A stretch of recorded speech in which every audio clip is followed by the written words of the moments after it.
پھونکا جائے گا تو سب لوگ جو آسمانوں میں ہے اور جو زمینوں میں ہے بے ہوش ہو جائیں گے.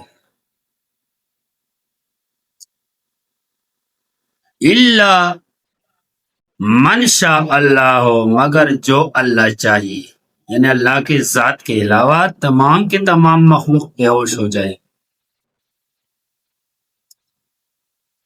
ثم نفخ فیہ اخرى، پھر دوبارہ پھونک ماری جائے گی، پھونکا جائے گا. فَإِذَا هُمْ قِيَامٌ يَنْظُرُونَ، اچانک یہ لوگ ایک دوسرے کو دیکھتے ہوئے کھڑے ہوں گے. حضرات، یہ قیامت کے وہ ہولناک پیغام ہے، وہ خطرناک، وہ ہیبت اور وحشت والی واقعات کی طرف اشارہ ہے جو اللہ جل شانہ نے وعدہ کر کے سچا دکھائے گا. حضرت اسرافیل علیہ السلام وہ فرشتہ ہے جس ٹائم اللہ تبارک و تعالی نے کائنات کو پیدا فرمایا، اس وقت اللہ جل شانہ نے اس کی ڈیوٹی لگائی ہے. اس کو ایک ناقور، ایک باجا سمجھے، ایک سور عربی میں کہتے ہیں، وہ پکڑایا ہے.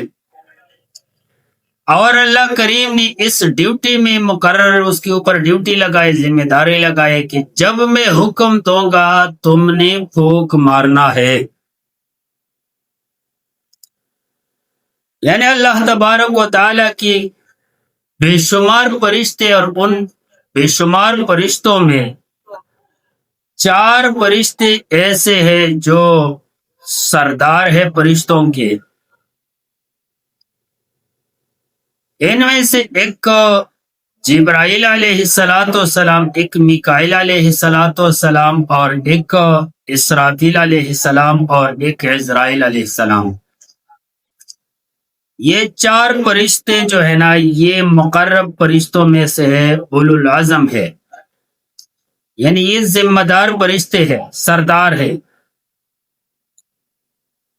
تو کائنات میں انسانوں اور جنات کے علاوہ جتنی بھی مخلوق ہے، یہ اس انتظار میں ہے کہ اب اللہ تبارک و تعالی میکائیل علیہ السلام کو حکم دے گا اور وہ پھونک مارے گا اور قیامت قائم ہو جائے گی.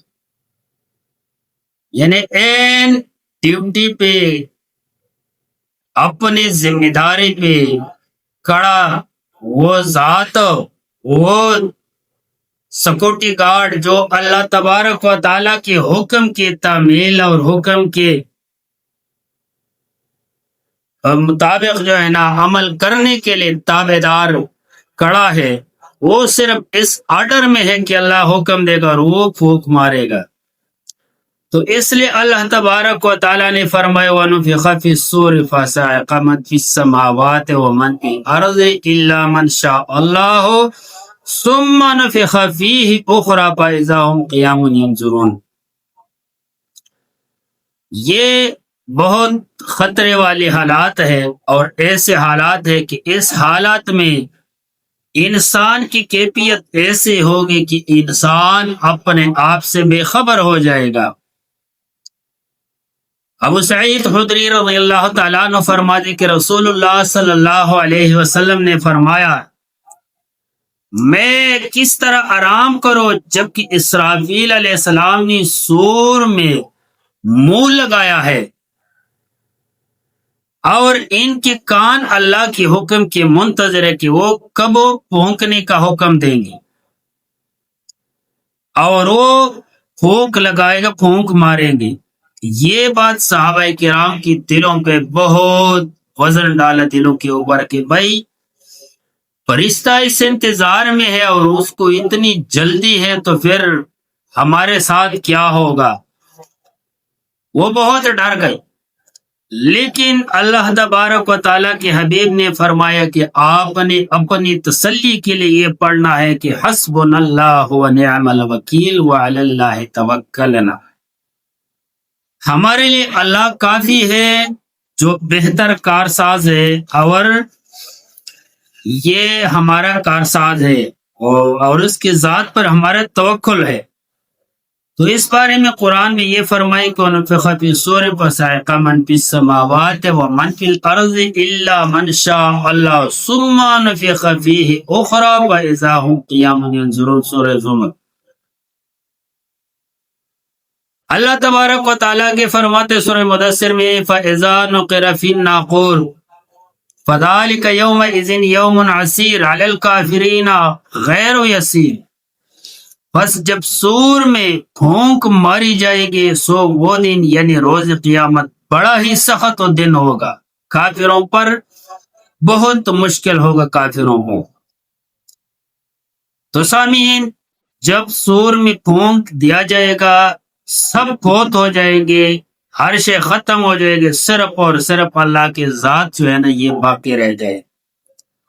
جس طرح اللہ کریم نے سورہ رحمان میں فرمایا ہے، سورہ رحمان کل من علیہا فان ویبقى وجہ ربک ذو الجلال والاکرام، جتنی بھی ہے کائنات میں موجود اللہ کے ذات کے علاوہ یہ سب کے سب پناہ ہو جائے گی، سب کے سب ختم ہو جائے گی۔ ہم اپنے آنکھوں سے دیکھتے ہیں پھر بھی ہم عبرت حاصل نہیں کر سکتے۔ کتنی چیزیں ہمارے سامنے آ گئی، ترقی کر گئی، ختم ہو گئی، اور پھر اس جگہ پہ اس مقام پہ کوئی اور چیز آیا اور وہ مقام کسی اور چیز نے پکڑا ہے، لیکن ہم نے اس سے پھر بھی عبرت حاصل نہیں کر سکا۔ تو ایسی چیز ہے یہ قیامت کی، اس میں یہ کائنات کا نظام درہم برہم ہو جائے گا، زمین آسمان چاند ستارے سورج یہ سب ختم ہو جائے گی۔ اللہ تعالیٰ کی مخلوق جو ہے نا یہ جتنی بھی زندے ہیں یہ مر جائے گی، اور پھر اس کے بعد حشر قائم ہو جائے گا۔ پھر اللہ تبارک و تعالیٰ اس فرشتے کو حکم دے گا، وہ دوبارہ پھونک مارے گے اس ناقور میں، اور دوبارہ لوگ جو ہے نا زندہ ہو جائے گی، اور لوگ ایسے کھڑے ہو جائیں گے ایسے جس طرح یہ جو پروانے ہیں نا، جو ساون کے مہینے میں جو کیڑے اڑتے ہیں نا یہ لائٹ کے سامنے، روشنی کے سامنے، تو اسی طرح انسان جو ہے نا یہ قبر سے نکل جائے گا، اور پھر اللہ تبارک و تعالیٰ کے نظام انصاف نظام عدل قائم ہو جائے گا، اور ہر بندے سے حساب کتاب لیا جائے گا۔ ایک لین پہ کافر اور گنہگار، دوسرے لین پہ مسلمان اور نیکوکار۔ تو بھائیو یہ بہت خطرناک منزل ہے، بہت خطرناک حالت ہے، اور اس ہولناک اور خطرناک حالت اور منظر سے بچنے کے لیے، اس میں کامیابی کے لیے اللہ تبارک و تعالیٰ نے کلام اللہ کو نازل فرمایا، پیغمبروں کو نازل فرمائی، مبعوث فرمائی۔ اللہ نے فرمایا ہے اذا السماء انفطرت، اور جب آسمان پھٹ جائے گا، آسمان پھٹ جائے گا ایسے ہولناک دن، وَإِذَا الْكَوَاكِبُ انتَثَرَتْ، اور جب ستارے بکھر کر گر جائیں گے، یہ ستارے بڑے بڑے سیارے یہ ٹکڑے ٹکڑے ہو جائیں گے، ختم ہو جائے گے۔ وَإِذَا الْبِحَارُ فُجِّرَتْ، اور دریا پھٹ جائے گا، ختم ہو جائے گا، بحار بحر سمندر یہ سمندر ختم ہو جائے گے، اس میں آگ لگ جائے گی، آگ پٹرول کی طرح یہ پانی جل جائے گا۔